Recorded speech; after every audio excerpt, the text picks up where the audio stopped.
Prague, the cultural capital of Eastern Europe. It's a beautiful country, the rolling hills, and then we get into Prague and it's like on a hill. It's really different with the river flowing through it. It's a beautiful place to see. What can travelers experience of the regal beauty and old world charm of one of Eastern Europe's majestic cities?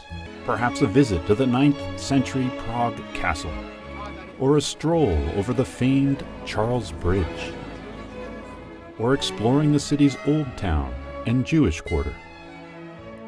I can say that I'm very much interested in history because I think it really reflects on how we live today. So I do like explaining and showing history through these trips. Founded at the crossroads of ancient trade routes, the city was forged by the merger of wide-ranging cultures. The oldest records do not mention the Czech name Praga.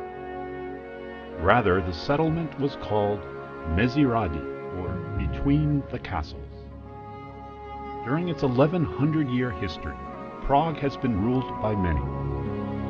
Bohemian kings gave way to the Holy Roman Empire. Nazi Germany gave way to the Soviet Union after World War II.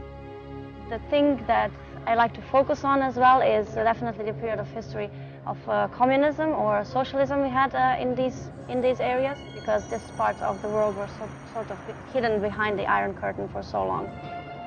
Spared the devastation of the World War II bombing raids, Prague is considered one of Eastern Europe's best preserved Old World cities. And we are now entering the castle itself, the big castle complex. Here is the northern gate to the castle. We have actually 3 gates, in the west, in the east, and in the north. We went up on the castle and we got to see the changing of the guards, which was really kind of fun. The history of the city begins with Prague Castle in the 9th century. Under the rule of King Rudolf II, the court welcomed not only astrologers and magicians, but also scientists, musicians, and artists. I would say that the castle is unique because it has been the seat of our rulers for more than 1100 years. The structure is massive, described by some as the largest ancient castle in the world, and still in use today by the Czech government. The medieval astronomical clock mounted on the wall of Old Town City Hall is the 3rd oldest astronomical clock in the world, and the oldest one still ticking.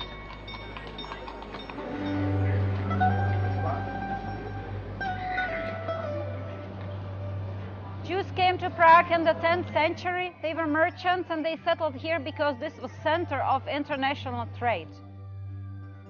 Here in Prague, on this very place, was founded a ghetto for Jewish people in first half of the 13th century, and influenced the life or affected the life of Jews in Europe. Lots of wonderful history, which of course all of Europe has, but this is just a different part that you don't see very often. Eastern Europe's cultural capital invites visitors to cross a bridge from the modern to the ancient world. Budapest and Prague and these areas are just fantastic, and the overall part of Eastern Europe is just spectacular, and it's someplace you have to come and see.